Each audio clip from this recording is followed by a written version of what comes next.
Olá, nós estamos aqui no Política Sem Mistério, já com uma temporada novíssima de 2023. Estamos aqui com Andréia Peixoto, com Maria Goretti, e já te convido para passar esses 50 minutos aí, algum pouquinho a mais, um pouquinho a menos, com discussões importantes para a nossa vida em sociedade, para nosso envolvimento com a política, com a economia. Então, sejam todos e todas muito bem-vindos aqui no nosso programa, que a gente discute política sem qualquer mistério. Então, já vou passar a palavra aqui, nós vamos passar um tempo aqui discutindo temas muito importantes que envolvam a mulher, a comunicação e até mesmo uma cultura de violência. Te convido, venha, se apronchegue aqui com a gente e venha discutir temas que são muito importantes. Às vezes, aquilo que você não percebe é um ato de violência. Então, para começar esse programa de hoje, eu estou aqui com as minhas amigas e que já tem cadeira cativa aqui nesse programa do Política Sem Mistério. Primeiramente, Andréia Peixoto. Seja bem-vinda, querida Andréia. Adoro te ver por aqui. Lisa, muito obrigada pelo convite. É um prazer imenso estar aqui. E falar ainda sobre violência, né, e falar sobre a mulher, para mim, é sempre uma forma da gente se expressar cada dia mais. Sim. Falar sobre a nossa pauta, que é a nossa militância, né? Então, assim, muito obrigada pelo convite, e é sempre um prazer estar aqui com você, uma amiga querida que mora aqui, ó, no meu peito. Mora aqui no meu peito também, querida. Nós, parceria, assim, firme de muitos anos. Sempre. E vamos lá. Nós vamos continuar firme em 2023 com o nosso ativismo. E não tem sido fácil, viu, André? Não tem sido fácil. A gente cai, levanta, respira, plena, joga os cabelos e segue. E continua. E segue, né? Verdade, segue. E olha que a gente já caminhou muito e vamos caminhar ainda mais, né?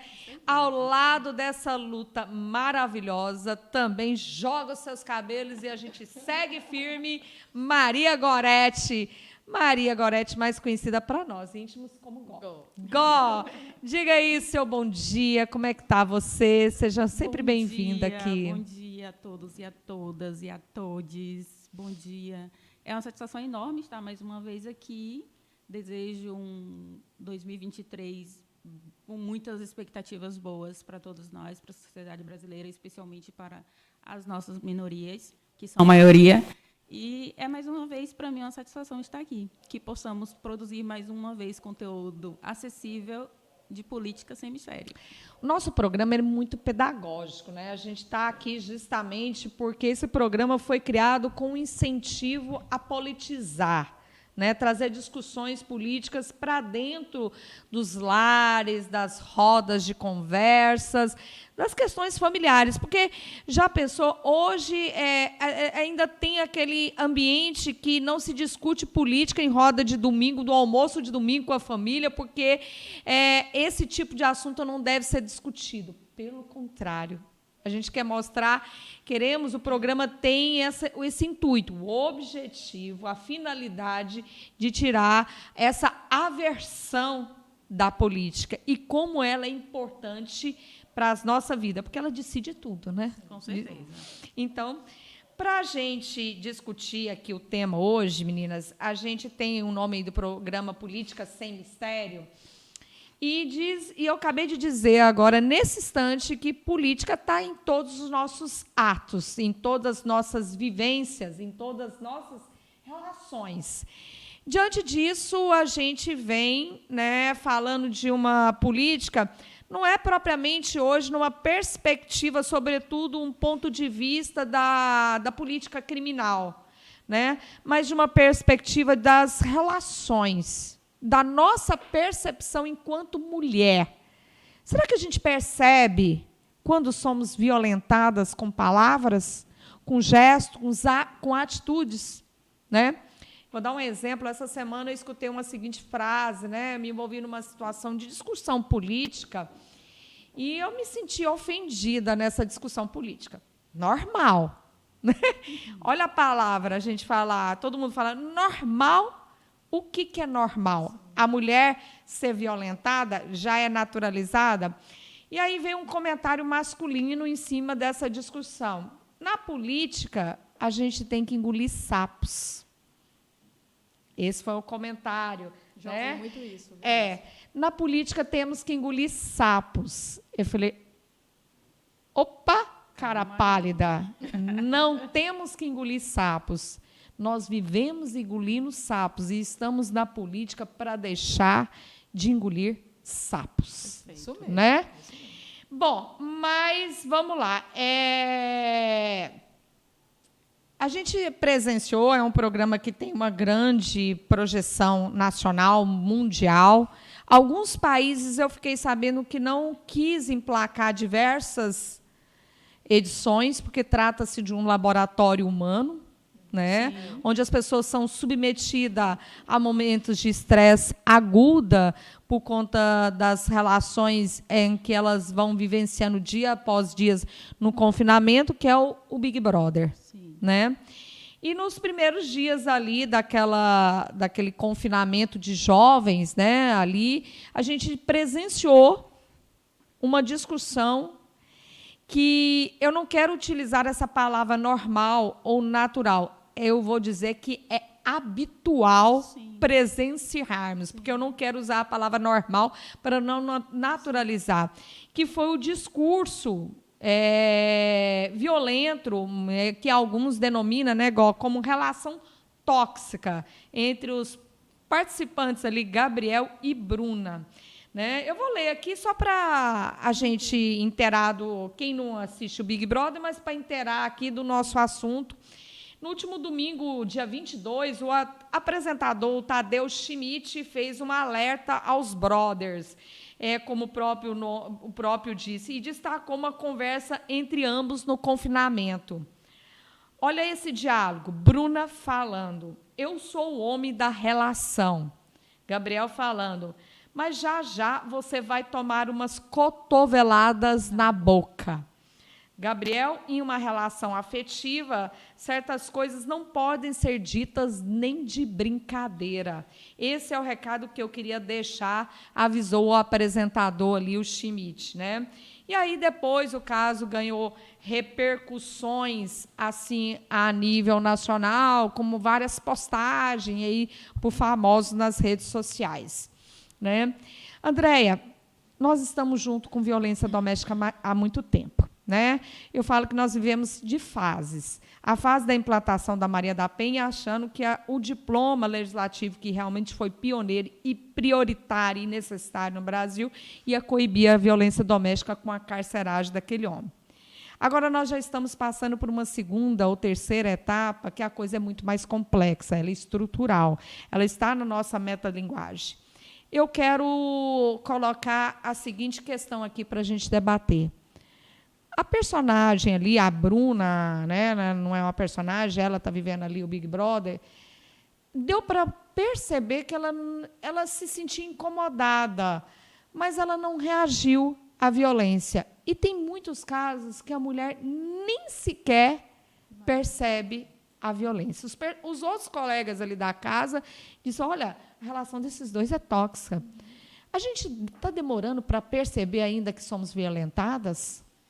Liz, primeiro, esse caso do Big Brother já vem acontecendo há muito tempo. Né? Já passaram 2 edições em que existiu esse tipo de violência dentro do Big Brother. E precisou que as autoridades policiais chegassem até lá. Então, eu estou te dizendo assim, um fato que aconteceu. Então, o Big Brother, nessa edição, ela teve o cuidado de chamar a atenção já os brothers, né, como chamam, e as sisters, né, que é uma irmã também, amigos, que se fizeram amigos ali e começaram a se relacionar, a Bruna e o Gabriel.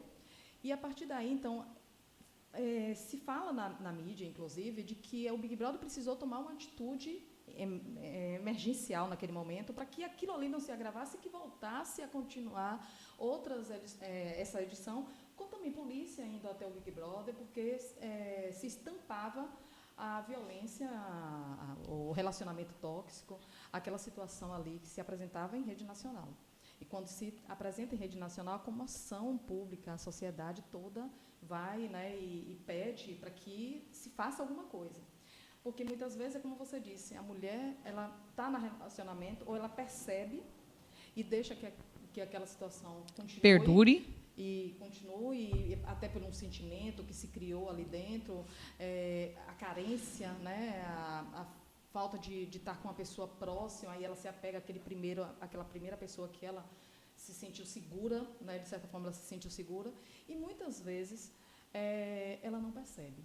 O caso de Bruna ficou emblemático, a gente não consegue perceber. Assim, ela percebia, tinha momentos que ela percebia, outros momentos que não. Ela não, né, percebia. Não eu percebia. Também eu tive essa impressão.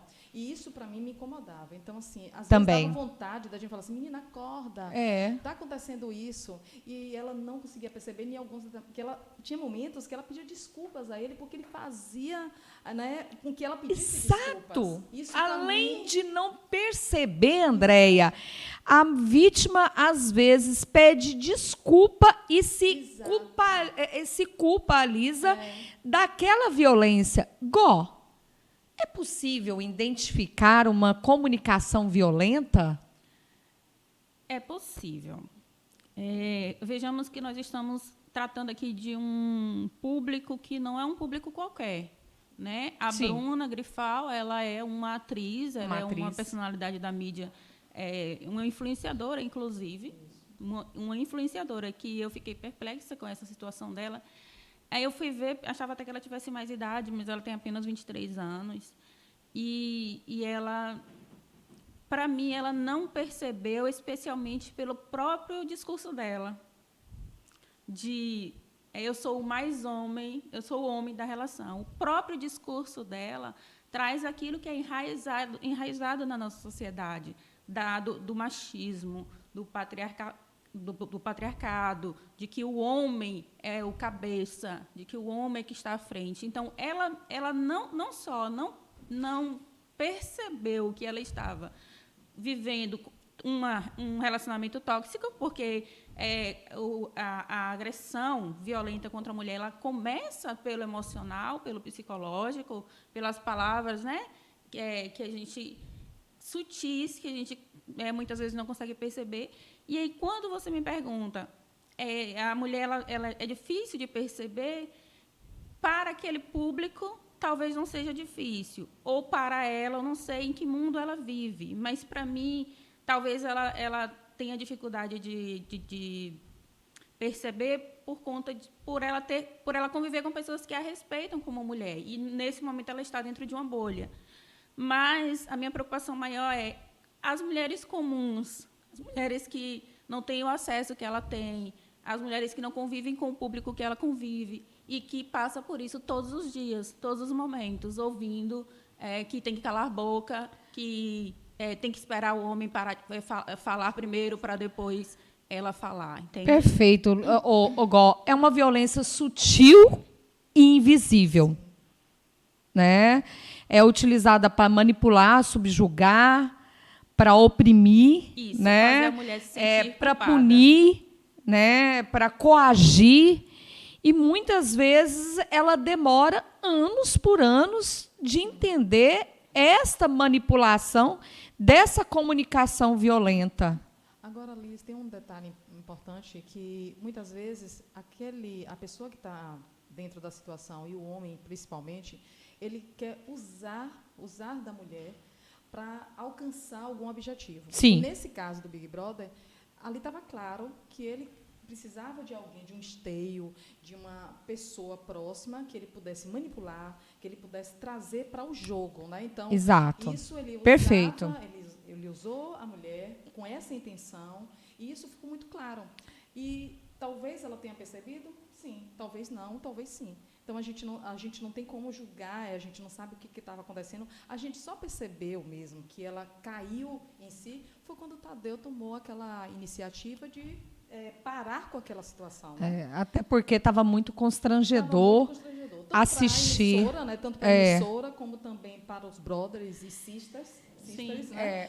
Como também para o telespectador. constrangedor. Então, aquilo ali a gente não conseguia mais. Eu sou mesmo fã de Big Brother e assisto. Eu também eu assisto. assisto tudo. Por isso que eu te falei das outras edições, porque aconteceu esses tipos de ações, entendeu? É engraçado, André, você está falando aí a questão da polícia bater lá na porta e exigir providências da emissora para que aquela violência não fosse transmitida e fomentada, porque ela fomenta. Tanto que tirou, né? Um membro, né, do Big Brother, o Brother, tirou ele de participar, que o nome dele, salvo engano, é Marcos. Sim. E tirou ele. Era o médico, foi expulso, né? Ele foi expulso por conta de agressões. E ele teve uma agressão física também. Ele empurrou ela, algo desse tipo. Então, para você ver como chegou, a que nível chegou. Então, é por isso que eu tomo essa iniciativa. A gente precisa parar. Eu queria pontuar o seguinte, uma observação que eu fiz. Tardiamente mais válida a emissora se pronunciou, a emissora se pronunciou, porque nas anteriores ela não se pronunciou, não fez um discurso tal qual, mas eu não sei até que ponto essa emissora não pode ser responsabilizada pelas escolhas, porque quando a gente vê as chamadas, as pessoas elas não são escolhidas aleatoriamente. Esse Gabriel mesmo, ele falou antes de entrar que é fã de um ex-brother chamado Prior, que foi um cara extremamente terrível, machista de cometer crimes mesmo dentro da casa. Então, eu não tiro a responsabilidade da emissora. Com que intenção ela coloca um tipo de pessoa como esse, entende? Já não é mesmo para... Olha só, eu estou tendo essa mesma impressão e a gente tem que pontuar qual é o limite desses programas para a saúde mental das pessoas. Né? A gente tem que pontuar. Quando houve essa primeira eliminação, que saiu aquela dupla lá, o Fred e a Marília, né? Aí saiu, os dois. De repente, abre-se uma cortina e fica aquela maquineta de passar cartão caindo um punhado de moedinhas. Quando não, é porque aquelas moedinhas ali significa que se eles acertarem o resultado de quem irá sair, o prêmio irá aumentar. O prêmio inicial é de 1,5 milhão. Você é fã E junto se... comigo, eu estava assistindo. Aí o prêmio foi para 1,6 milhão, certo? Sim. E aí, quando eu vi aquelas moedinhas caindo, dizendo, olha, né, participantes, o prêmio ficou maior. E saiu lá 1,6 milhão. 610, algo assim. Sabe o que me veio à mente? Uma série, né, que foi transmitida pela Netflix, Hold 5. Sim. Me veio à mente na hora, no qual os participantes de um jogo humano, que competiam entre si, ficavam acondicionados num galpão, e lá em cima eram pessoas que precisavam de dinheiro, pessoas muito endividadas no país, Sim. E lá no meio ficava uma espécie de uma bolha com o dinheiro do prêmio. E que cada etapa ia caindo mais dinheiro ali, a cada etapa. Então, eles começavam a deslumbrar. E depois da eliminação, que teve essa cena, que mostrou as moedinhas caindo, 1,6 milhão participantes, olha o prêmio. Um dos participantes fez uma seguinte comentário. Somos seres humanos. São seres humanos. Até onde vai o limite de um programa desse, né, que fomenta a discórdia, né, para vencer? Até onde você é capaz de cometer violências ali em prol de uma visibilidade, né, nas mídias, de uma carreira de 1,6 milhão. Qual é o limite? Essa é uma reflexão que eu deixo, mas eu já coloco aqui um outro ponto que a gente está falando. Essa saúde emocional que a gente está tratando aqui, André, e depois passando para agora, é uma questão de saúde pública? É, sim. Ou é um assunto privado, que sempre foi tratado como um assunto privado? Foi tratado né? assim. Sim, saúde pública. Eu costumo dizer que existe serviço especializado, como existe serviço não especializado. E, muitas vezes, quando não existe aquele serviço que é especializado para tratar mulheres ou homens que passam por violência, e, em especial, mulheres, porque a maioria das vezes a gente sabe que é mulheres que sofrem violência, até pela questão de gênero, a gente percebe que não há aquele cuidado da responsabilidade do poder público em tratar essas mulheres. Então, é preciso que exista o serviço mais próprio, mais especializado, para que trate especificamente dessas mulheres que estão sofrendo. E, em especial, por exemplo, que a gente já está falando da questão de Bruna, que está vivendo ali, ela tem que passar por um psicólogo e ser tratada, né, ser de uma forma mais cuidadosa. Então, é saúde pública, é preciso que as autoridades, a administração pública, dê esse serviço para que mulheres possam socorrer, porque isso não é só em determinados locais, a gente sabe que isso é geral, então a gente precisa que essas mulheres que passam por violência, elas tenham esse atendimento, e muitas vezes a gente sabe que o Estado não dá esse atendimento, e tem que ser particular. A gente sabe disso.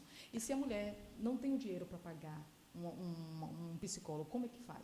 Então, a gente precisa que haja, né, que tenha a atuação da administração para fornecer esses cuidados a essa mulher. Eu sempre vejo que a violência, né, como a Andréa está dizendo aí, sempre foi tratada numa perspectiva de criminalização. Tudo bem, né? Entramos nessa fase, ganhou com a Lei Maria da Penha, mas a gente sabe que não é o suficiente. Sim. Aliás, eu sempre falo que a Maria da Penha, a Lei Maria da Penha serve para tirar febre, mas ela não cura doença. Isso mesmo. Né? Por quê, como que você vê essa perspectiva que se trata de um problema muito de saúde? Olha só, nestas últimas semanas eu acompanhei pelo menos 2 casos de mulheres que estavam passando por essas questões de violência doméstica. Uma delas resolveu sair de casa e, conversando comigo, ela falava, eu ouvi do meu marido que eu, aos 17 anos, já não era mais virgem. Aí eu estou querendo fazer uma relação com a comunicação não violenta. Quando você casou comigo, você não era mais virgem. Você vai ter que me indenizar por esses anos todos que eu estou com você, quando você não era mais virgem. E aí, depois, conversando com a família, um dos filhos falou para mim, assim, papel de advogada no momento, né? Você é a culpada de tudo, porque você foi acompanhar minha mãe e eu que levei a bronca. Eu fui expulso de casa por meu pai. E eu já defendi, inclusive, você, porque uma vez você estava dando entrevista no jornal e meu pai virou e disse bem assim, quem é que vai querer casar com essa mulher? Que qualquer coisa vai colocar o marido na cadeia. A comunicação não violenta, ela... o estudioso que me foge o nome agora, ele é norte-americano, ele fala que a gente precisa partir do ponto da observação para depois a gente ver qual sentimento essas palavras, essa comunicação transmite para a gente. E eu me senti muito mal com essa palavra aqui, e foi um terceiro quem me falou, né? Eu não ouvi diretamente da pessoa. Imagine se eu tivesse ouvido da pessoa.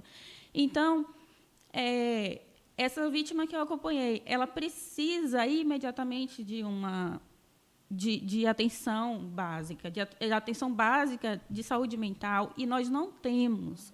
Nessa semana, a outra vítima, eu tive que pedir, pelo menos, uma taxa social para uma psicóloga para poder acompanhar a outra, porque ela falou para nós que se aliou ao inimigo. Entende? Ele não aceita o divórcio, E ela falou que voltou com ele porque ela quer se aliar ao inimigo, só que ela está, na verdade, correndo um risco. Então, é uma questão de saúde pública, Sim. porque a gente não encontra no serviço público, ou na saúde, no serviço público mesmo, profissionais. Não é que não sejam profissionais qualificados, mas a quantidade necessária, porque os casos são muitos. Quando a gente conversa, até entre nós mesmos, a gente percebe quando a pessoa está precisando de um acompanhamento. Né? O que eu vejo nos últimos anos, na verdade, dos últimos anos não, o que eu vejo há décadas, ou vou dizer, eu vou ampliar séculos, né, que tudo isso é resolvido num processo de criminalização. Né? A gente vê congressos mudando as suas câmaras, né, assembleias e câmaras de vereadores, sempre mudando a sua composição parlamentar e principalmente o Congresso Nacional, que formula as leis nacionais. Diante de casos de violência contra a mulher, né, as violências relacionais, a moeda que é apostada é a moeda da carceragem. Né?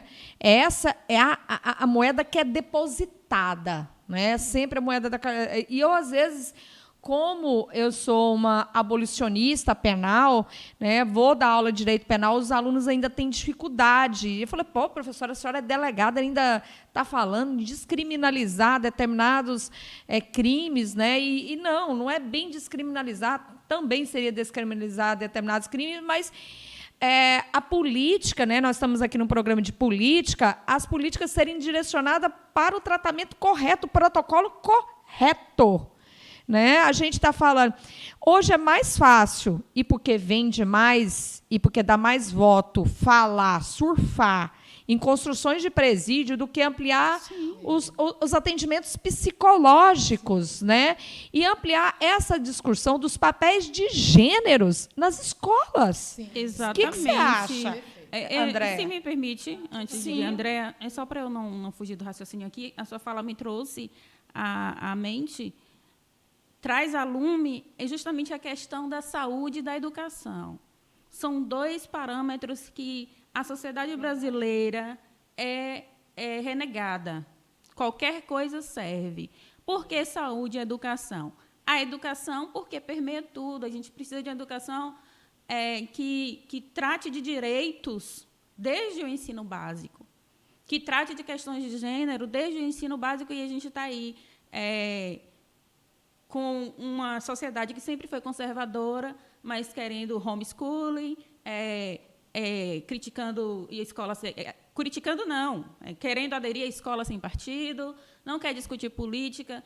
E saúde e educação, por que não investe? Por que a sociedade, eu me coloco, por que nós valorizamos tantas leis que muitas vezes nem são respeitadas? Uhum. Por que nós valorizamos a criminalização e não o tratamento, e não a educação e a saúde? Porque a gente ainda está naquela política do fazer para o inglês ver.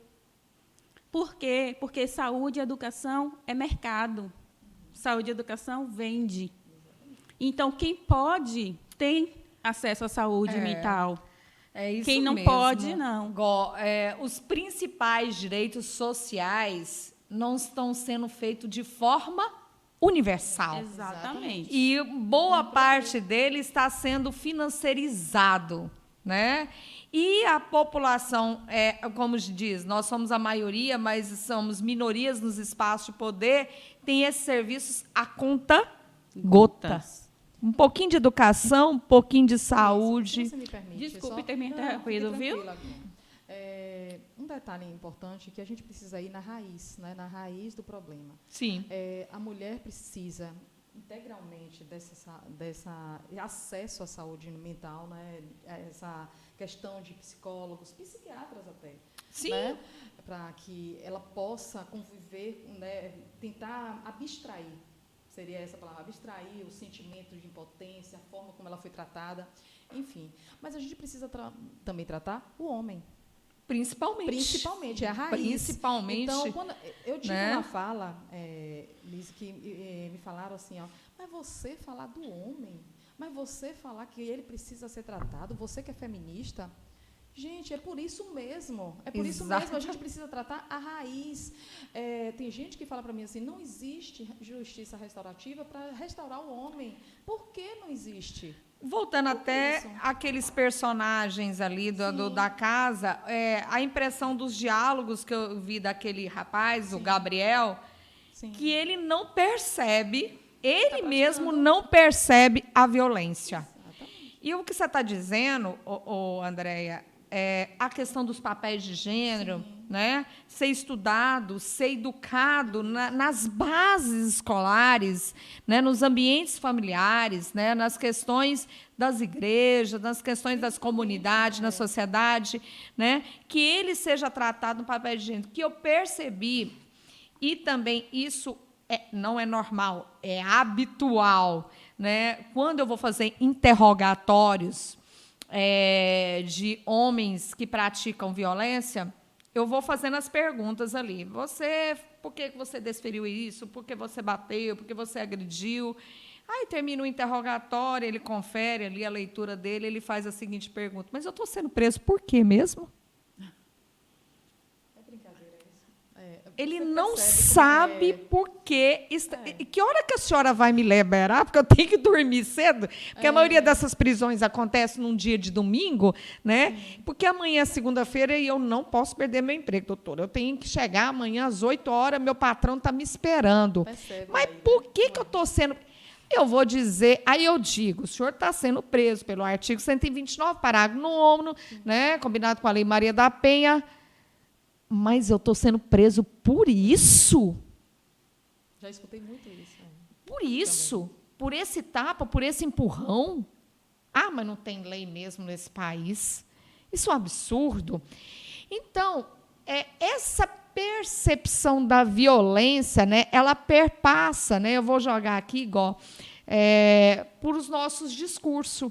Né? Sim. No primeiro programa de 2023, eu falei que nós estamos em constantes desconstruções e construções. Até nós, né, que já temos um pouco mais aí de avanço em termos de novas perspectivas da violência estrutural. Mas eu vou ler algumas frases aqui, você acompanha aí comigo.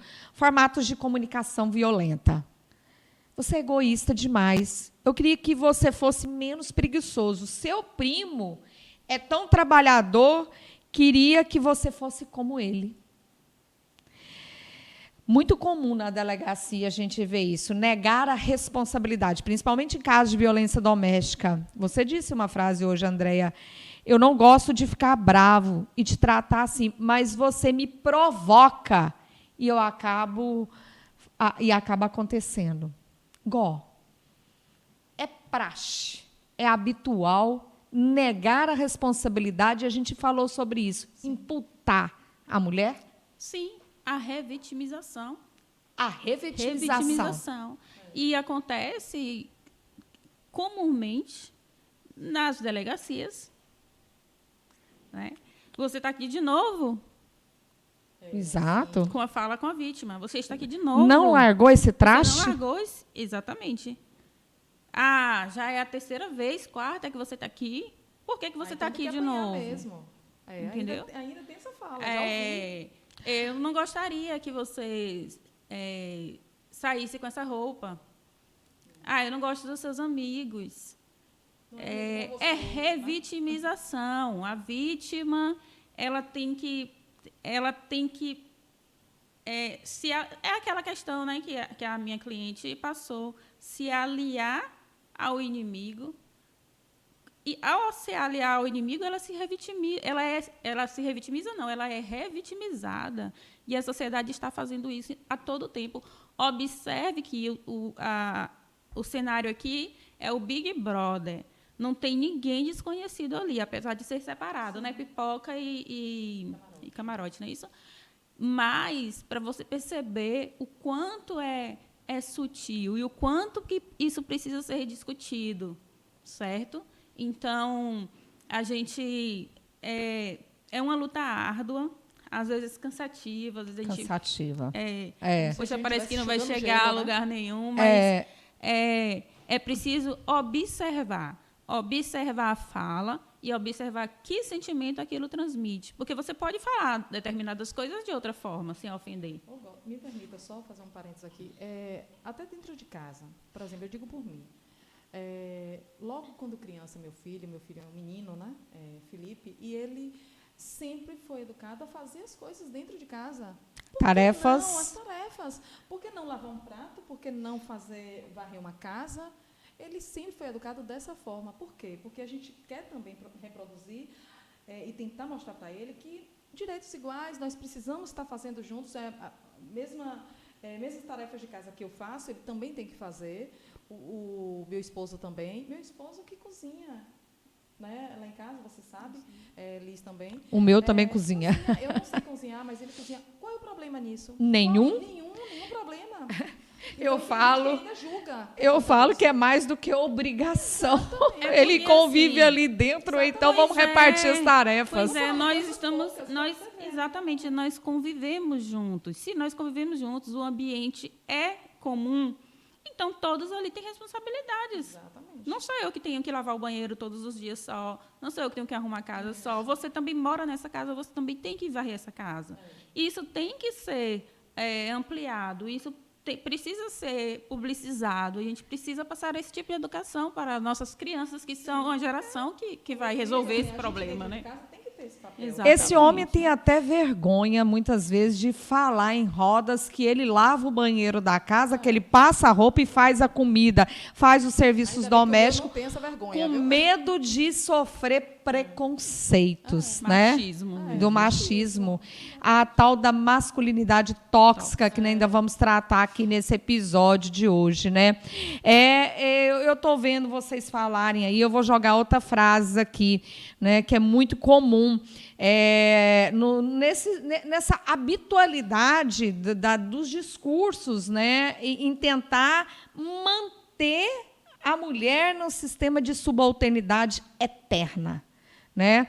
Ameaças e punições, a gente vê. Se você não vir agora, a nossa relação acabou.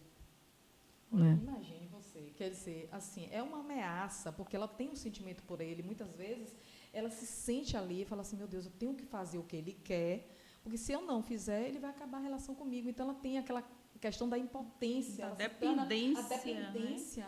Né? Então, não, gente, eu preciso voltar para a minha situação. Ali é o inimigo, como você bem tratou, se ali é o inimigo, porque ela precisa e tem a dependência por ele. E isso é natural, né? Naturalizado, exatamente, naturalizado.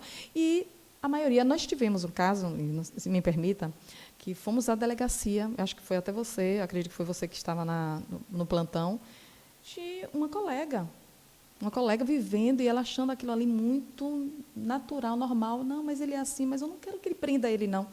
Acho que foi você mesmo. Sim, Você lembra desse eu lembro fato? desse caso. E ela dizendo que não queria que prendesse ele, não queria que fizesse nada com ele, não queria uma medida protetiva. Ela só queria dar um susto. Na verdade, não era um susto. Muitos dos casos que vão parar na delegacia quer o susto, né? Alguns policiais já têm até uma brincadeira lá, né? Né? Vão fazer brincar de ser fantasminha, né? Ele já até faz brincadeiras que não deveriam ser brincadeiras, porque isso tudo é muito sério e difícil, né? O tipo penal, né, Gó e Andréia, da violência psicológica, ela entrou há pouco tempo no Código Penal, mais uma vez apostando a moedinha na legislação criminal. Não sei se você lembra, Andréia, você me pediu uma estatística há pouco tempo, né? A gente verificou essa questão das estatísticas, né? Eu fiz uma pesquisa e não há registro quase de violência psicológica. Sim. Detalhe, isso é um ponto. E a gente achou estranho, eu achei estranho. Não tem pouquíssimos registros de violência psicológica nas delegacias de polícia, né? Não só de Itabuna, como de de outras unidades policiais do Brasil afora. Embora tenha uma lei que Embora que tipifique, tenha a né? lei. Né? Aí a gente pergunta, bom, mais uma moedinha depositada na conta da legislação criminal que vá surtir um efeito, né, para que aquela violência deixe de ser perpetrada. Um homem vai para ser conduzido. A violência psicológica é quando ele quer uma finalidade, oprimir, coagir, manter o homem e a mulher sob controle, e ele utiliza desse tipo de ameaças e punições, principalmente na comunicação. Né? Se você que envolve sai ainda de o casa, afeto, né? A relação afetiva deles, né? Se você vai sair de casa, eu vou te trancar, você não vai sair, eu vou cortar isso, eu vou cortar aquilo, eu vou tirar a internet, enfim, né? Eu fico perguntando, e o investimento na psicologia? A gente vê aí propagando pontos de atendimento? Não tem. Não tem. Não tem. E, inclusive, os que têm sofrem resistência por parte das vítimas, porque essa outra que se aliou ao inimigo, nós conseguimos, graças a Deus, né, um atendimento para ela em outro lugar, mas ela resistiu ao Cuidado. Não. Porque eu não quero falar o nome, citar o nome, mas ao órgão que trata, o órgão público que trata. Ela resistiu, não quero ir para lá. Eu estou precisando muito, mas eu não quero ir para lá. Eu aceito até que seja online com outra pessoa. Eu vou trabalhar para poder pagar uma taxa social, mas para lá eu não quero. Então, me chama a atenção também, por que criminalizar? Olha só, me veio aqui à memória a situação do Oscar, salvo engano, do ano passado, em que Chris Rock levou um tapa no rosto de Will Smith, e afora as outras observações, os outros juízes de valor que a gente deve fazer sobre aquele fato, mas a mulher de Will Smith, ela estava sofrendo violência emocional psicológica fazia tempo, com as brincadeirinhas do amigo, do marido, do esposo. Tempo. E o que chamou a atenção foi o tapa no rosto do cara. Ou seja, só se enxerga como violência a violência física. Entendeu? Quem sabe aquela mulher não estava rindo ali porque... A violência dela foi invisibilizada.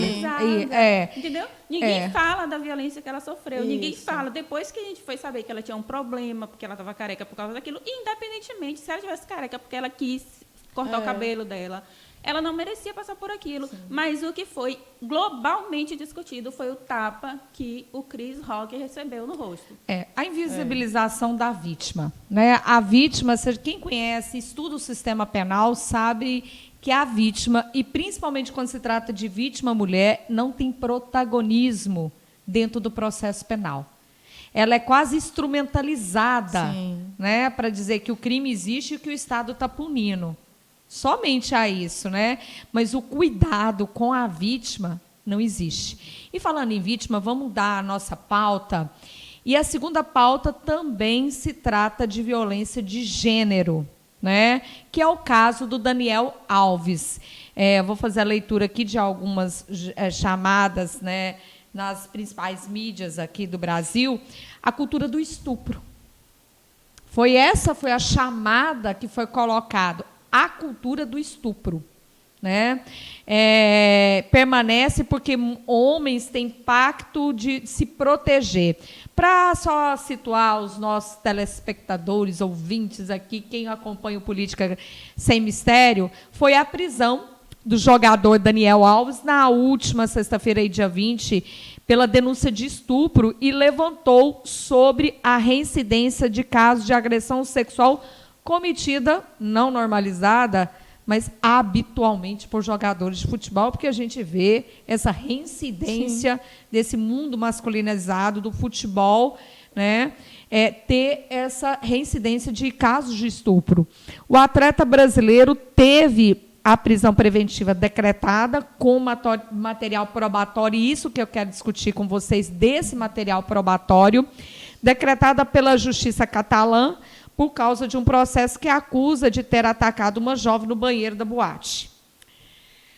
Eu pesquisei, André, igual vocês fizeram parte desse processo comigo, que foi a confecção de um projeto de lei que nós já oficialmente entregamos na Câmara de Vereadores de Itabuna no final do ano passado, na janela da proteção dos direitos humanos.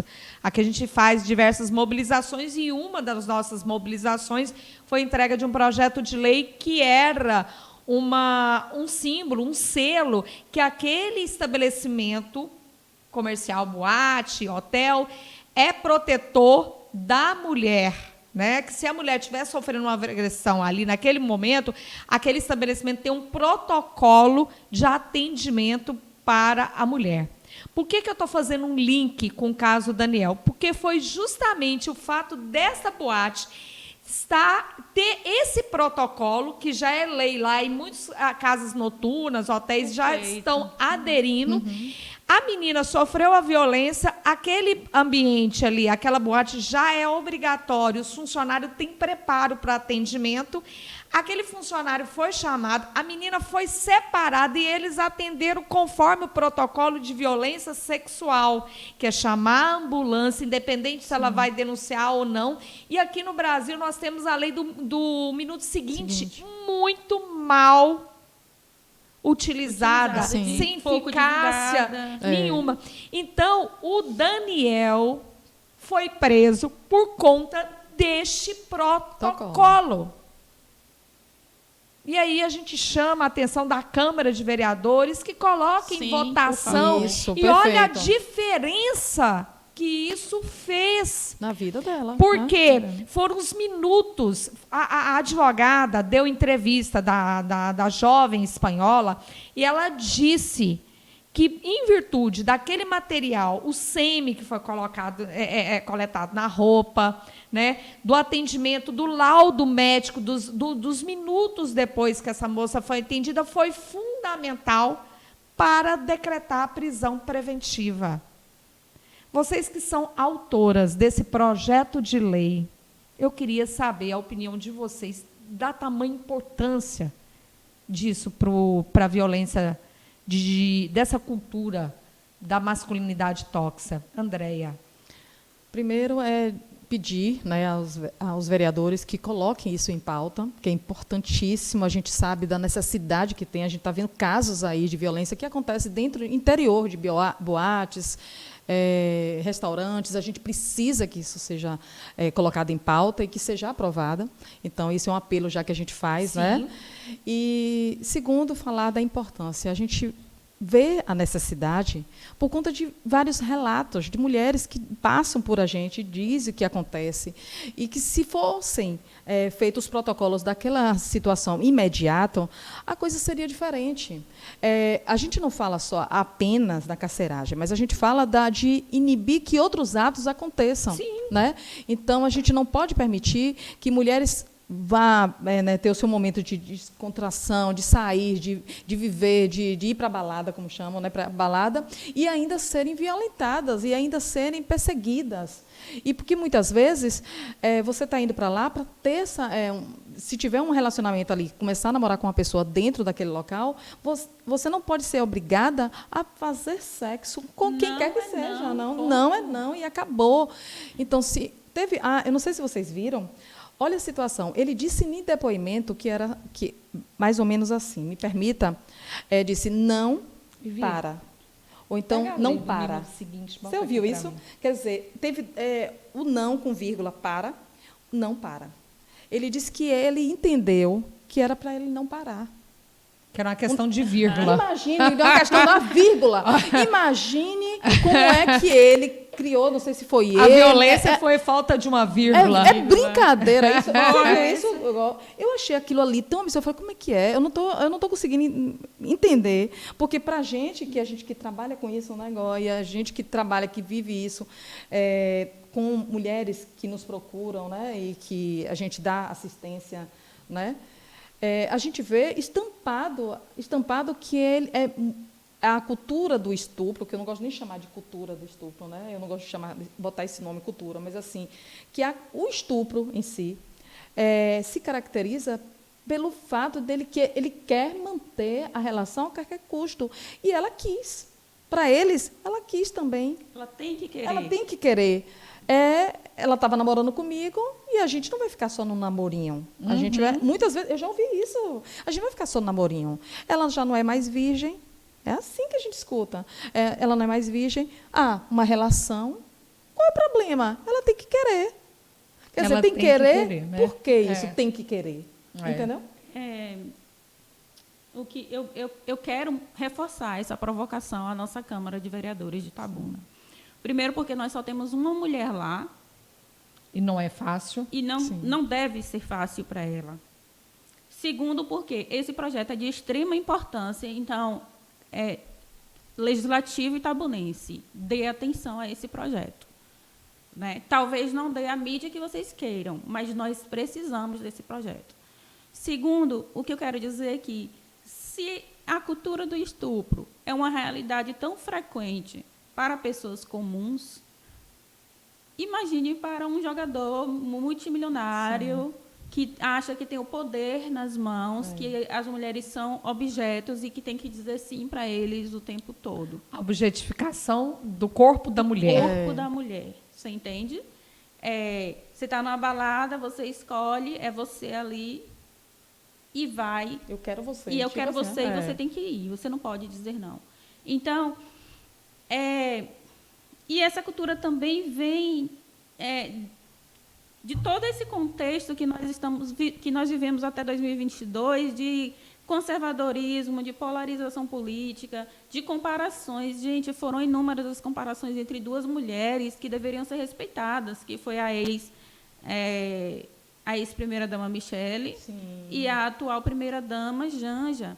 Uma estereotipada como a certinha, a boazinha, que se veste bem e tal, e a outra está sofrendo agressões, comunicação violenta pela mídia, por pessoas. Inclusive, eu ouvi crítica de uma repórter mulher ontem, porque ela processou. Ela não deveria processar. Ela deve processar, sim. Com certeza. Entendeu? E aí, ela não deve processar porque ela é maior do que a outra. Não se trata de ser maior do que a outra. Trata-se que a mulher está sendo julgada pelo jeito dela ser, pela liberdade que ela tem de escolher. Não é o marido dela que manda ela fazer o que ela quer, o que ela tem que fazer. Ela faz o que ela quer. É uma mulher fora da curva, né? Diante dos paradigmas que nós temos de primeira-dama. Uma outra coisa que eu queria chamar a atenção é essa questão que precisa muito ser debatida. A doutora Andréa Peixoto, ela trouxe à tona aqui a justiça restaurativa, a restauração de homens, mas a gente ainda tem isso muito pouco discutido na sociedade inteira. Com certeza. Eu quero, só para finalizar, eu estou concluindo, de verdade, eu quero muito que essa questão da masculinidade tóxica, ela seja muito... Ela chegue às famílias. Sim. Ela chegue principalmente às comunidades. Por quê? Porque nós vemos esses mesmos jogadores que são acusados de estupro, são condenados, como o próprio Robinho. Sim. Foi condenado e foi contratado por um clube aqui. O Bruno, ele é acusado de assassinato, ele cumpriu pena pelo assassinato da Elisa. Elísia, né? Elisa Samúdio. E foi contratado. Agora, veja, tem um ex-jogador do São Paulo, Richarlison, que todo mundo achava que ele era gay. Chamava ele de gay, de bicha, de não sei o quê. E ele não tem contrato. A gente faz esse paralelo. Porque a nossa sociedade é patriarcal, a nossa sociedade machista, entende? Então, a própria sociedade está enraizada nesse machismo, em que o homem pode tudo. Se o homem pobre, coitado, que não dá R$10 para uma mulher... Ela tem que dizer sim para tudo. Imagine aquele que tem o poder. Né? Um parênteses aqui, uma coisa simples, só para a gente... Quando o homem veste um short curto e a mulher veste um short curto, é apontado à mulher. E não só por homens, não, por mulheres também. Então, a gente vê esse paralelo aí. O homem pode vestir um short curto, pode ficar de sunga, saindo aí na cinquentenário, ninguém vai dizer nada. Mas se a mulher vestir biquíni e for para cinquentenário, aí os apontos, os dedos vão todos em cima dessa mulher. Então, incrível como isso é estampado na nossa vida. Como a gente está aqui com um tempo bem escasso e o debate é maravilhoso, né? Promete ainda muita coisa aqui para ser apontada aqui, mas só para a gente passar uma última rodada já para encerrar. O que seria masculinidade tóxica, o que a gente está falando aqui nesse momento? Como poderíamos definir a masculinidade tóxica?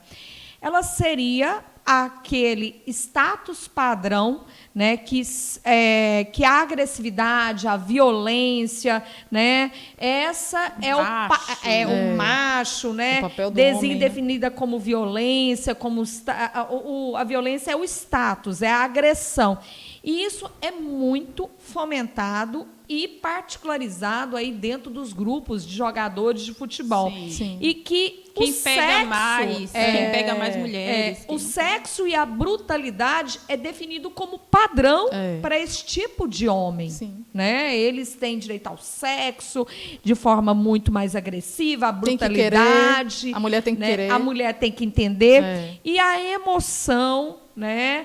E a emoção, essas coisas são definidas para mulheres, a fragilidade, isso é definido o papel para as mulheres, né? Só para quem está aqui nos ouvindo. Mas voltando nesses projetos de lei, né, como ter esse aviso e os estabelecimentos se adaptarem para ter um protocolo de atendimento para a vítima de violência sexual nesses ambientes, ou qualquer tipo de violência, eu fico imaginando quantas mulheres devem ser agredidas em bares, em hotéis, e são violentadas em banheiros, essas coisas todas. Isso não é novidade na Espanha, me dá só um parênteses aqui. Eu tenho uma mulher que eu assisto ela desde muito tempo, né? Dou assistência a ela. E ela sempre dizia assim, ó, que quando ela vai, né, com determinada roupa para um determinado lugar, as pessoas todas olham, homens e mulheres, e o ex dela, né, inclusive, publica dizendo que ela é garota de programa, porque ela está com aquela roupa, ela tem filhos, inclusive, ela está com aquela roupa, e que ela vai para esses tipos de ambiente para caçar. Então, observe você, para caçar. É essa palavra que usa. Aí eu falei, como é que é? Ele diz o quê? Aí, que eu vou para caçar, porque eu estou com uma roupa e estou indo para aquele ambiente para me divertir. Sou mãe dos filhos dele, a gente não está mais junto, mas isso não impede, porque a gente vai ter um vínculo o resto da vida, mas ele diz que eu vou para ali para caçar. Meu Deus, até que ponto vai? E que ele fica ainda propagando com os amigos e amigas, porque nós somos homens, que ela está ali como garota de programa, que tá indo para caçar. E faz ainda postagens. Imagine você... você conhece, inclusive, né, que você já trabalhou comigo nesse caso. E é uma coisa assim estúpida, entendeu? Estúpida, absurda, quer dizer. Mas não falam dele que ele agride, não fala que ele é um pegador, porque é assim que ele se trata, é um pegador, né? Porque ele chega lá, ele paquera com todos. Se ela paquerar com alguém, ela já é marginalizada nos olhos dele. Então, observe que dentro de um ambiente público, que você está se divertindo e você está, imagine, vivenciando esse tipo de situação. Se me permite, eu acho que eu não vou passar de 1 minuto.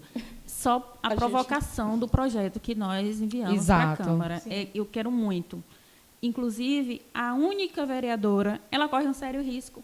Sim. Porque me veio à mente, agora a gente vai conversando e vai lembrando, né? Pelo menos 2 situações em assembleias de estados diferentes de legisladoras que foram assediadas. Assediadas mesmo. Uma delas foi apalpada pelo colega, que se achou no direito de apalpar os seios da mulher em público na Câmara, na Assembleia. Então, inclusive, a gente poderia fazer um adendo, né? Que, inclusive, na Câmara de Vereadores, na Prefeitura, esse projeto deve alcançar também. Sim. Certo? A gente vê toda essa luta da mulher para os espaços políticos, e quem está na política, como nós estamos, sabemos que é uma batalha, não é semanal, é quase que diária, o tempo todo, para a gente não ter as nossas falas inferiorizadas, para não ter as nossas falas diminuídas, para que a gente possa ser pessoas que possam tomar decisões, né, que somos aptas a decidirem e administrar, né, e toda essa violência que é perpetuada. Então, no sentido de a gente desanimar, da gente Recuar, né? Silenciar para que a gente, poxa, é tão difícil, vou largar de mão disso, acho que eu vou ficar quieta em casa, vou assistir Netflix ou qualquer outro... Já pensei nisso, inclusive eu sou prova disso. Exatamente, eu sou prova disso. Né? Mas aí a gente, como da gente, diz... né, recuar com medo da gente assim, não, se a gente recuar é melhor, porque o engolir sapo às vezes não dá para a gente. Né? Assim, a gente deixar de engolir sapo, porque a gente precisa estar, como você bem disse, é por isso que a gente precisa estar para engolir sapo, mas mostrar que a gente não vai engolir mais. Exato, né? Então, exato. E a gente está passando por um período, né? Um período em que essa fala está ganhando campo. Né? A gente está aqui nesse programa discutindo isso, mas essa fala tem sido diverso. E muita gente até mulheres, se incomodam com essa fala. Está num período de muito mimimi, o povo está muito difícil agora, porque acha que tudo é conceito, preconceito, não sei o quê. Não. Estamos vivendo uma fase de transição. E não vamos aceitar mais recuo. Nós já colocamos o pé dentro de espaços políticos e aqui nós temos que ocupar, porque só é possível mudar uma legislação e uma questão que é cultural, estrutural, se nós tivermos protagonismo e participação nisso. Só para fechar, meninas, eu queria ficar muito tempo aqui com esse debate, muito bom, fazendo esse apelo constante para que esse projeto de lei seja votado na Câmara de Vereadores e que ele conjugue com o sistema de saúde municipal e dê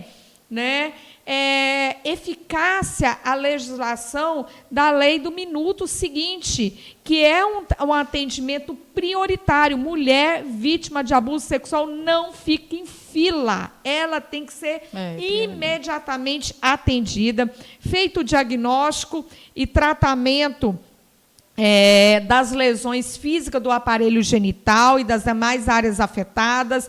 Tem que ter um amparo imediato. Foi por isso que colecionou as provas ali de forma rápida, porque esse protocolo foi atendido, tanto da boate como no hospital, que foi feito um amparo médico, psicológico, emocional, laudado. E por que lá funciona e aqui não? Né? Eu queria entender. E facilitando a ocorrência policial, para ela foi facilitada a ocorrência, porque já chegou uma viatura e fez todo o acompanhamento ao órgão de medicina legal e às delegacias especializadas, ali imediatamente, fez a profilaxia de gravidez, profilaxia de doenças sexualmente transmitíveis, e o que foi mais importante, que aí decretou a prisão preventiva, dentre outras provas, que foi feito a coleta de material para a realização de material de HIV ou também de sêmen, outros materiais ali que vão ser utilizados em perícias. A lei do minuto seguinte já existe no Brasil há tempo. Sim. Alguns estados e municípios já estão com esse protocolo de atendimento. Né? A gente tem que continuar gritando. Não é, meninas? Sempre. Vocês são autoras desse projeto. Né? E a gente vai continuar lutando. Suas considerações finais, meninas? Primeiro, agradecer, Lícia, e a todo mundo que está nos assistindo, a Vivi, que está aqui, o produtor aqui, incrível. Agradecer a vocês pelo cuidado, pela forma como a gente sempre bem tratado, né, Gô? E dizer o seguinte, primeiro fazer o apelo novamente sobre o projeto. Nós vamos buscar que esse projeto seja colocado em pauta da Câmara e que seja efetivamente aprovado e também colocado na sua efetividade da lei, né? Então, e dizer que precisamos sempre lutar, isso é uma realidade. A gente costuma dizer que a luta é constante, é diária. E se for para engolir sapo, eu não estaria aqui. Então, eu tenho sempre que estar junto com essas mulheres incríveis, Gó, que é uma parceira de luta, de vida, de amizade, né? Liz Dele, que é uma pessoa assim, que tem um carinho especial. Então, é sempre bom estar com vocês, dividindo essa pauta, que, para mim, é cansativa, mas importante e necessária. Então, não podemos deixar de falar sobre isso e chamar a atenção de vocês, mulheres, de que nós estamos nessa luta e que precisamos de vocês junto conosco e dos homens também. Com Dos homens certeza. também batalhando com a gente para mostrar que o machismo não dá mais, já é ultrapassado e que a violência contra a mulher precisa ser minimizada, as dores dessas mulheres. E, para isso, existem leis, para isso, existe nós que estamos aí falando, e existe a sociedade para estar lutando junto conosco. Obrigada, Andréia. Desde já eu agradeço a oportunidade de mais uma vez estar aqui apresentando esse podcast maravilhoso e sem mistério nenhum. Agradecer à produção, a todos que colaboram conosco, a todos e a todas. Doutora Andréia, a primeira vez nós duas juntas neste momento, eu agradeço muito, foi muito formidável. Doutora Lisdeile também. Minhas considerações finais é de que eu estou cansada de ser guerreira e eu quero que todas as mulheres que estão nos assistindo se cansem de serem guerreiras. Porque nosso papel não é ser guerreira, nosso papel é de protagonistas, tanto quanto os homens. Nós não queremos ser mais do que os homens, Exatamente. nós não queremos nada além do que sermos sujeitos de direito. Então, as minhas considerações finais são essas e provoco novamente nossos vereadores. Nós não temos só esse projeto de lei que foi enviado agora para aprovação, nós já temos uma lei existente, a Lei 3, a Lei Municipal 3 de 2021, de nossa autoria também, e que nós precisamos que essa Câmara de Vereadores exija do Executivo a sua execução. Então, minhas palavras finais são essas, com um pouco mais incisiva, mais necessária, e de agradecimento também por todos que estão nos ouvindo, e lembrar a todas as mulheres e a todos os homens também, se precisarem, não tiverem o alcance do serviço público, pode contar conosco que a gente dá um jeito. A gente não vai deixar ninguém sozinho. Com certeza. Ninguém ficará sozinho. Eu agradeço imensamente a presença dessas mulheres brilhantes, extraordinárias, mas de uma sensibilidade enorme e que ocupam os seus espaços dentro do cenário político, do cenário social, do cenário profissional. É assim que tem que ser. Esse programa é produzido por Casa 9, está ali meu produtor maravilhoso, Alisson, muito bom, muito obrigada a Casa 9, que produz esse programa, a nossa produtora ali, Vivi, né? Hoje aqui, Viviane, nossa produtora, auxiliando aqui nos bastidores desse programa, e principalmente a você, que tem assistido o nosso programa, tem prestigiado, tem compartilhado aí nosso programa nas redes sociais. Muito obrigada pela tua atenção, pela sua audiência aqui. Ficamos felizes. Deixo aqui meu beijo, meu abraço, um mês de festa, um mês de alegria, um mês de folia, um mês de carnaval. Respeite, não importune o corpo da mulher. Isso. Se ela não quiser, ela tem direito ao não. O corpo é dela e as regras são delas. Não é isso, menina? É isso um mesmo. beijo, fiquem com Deus e até o próximo Política Sem Mistério. Tchau, tchau. Tchau, tchau. Tchau.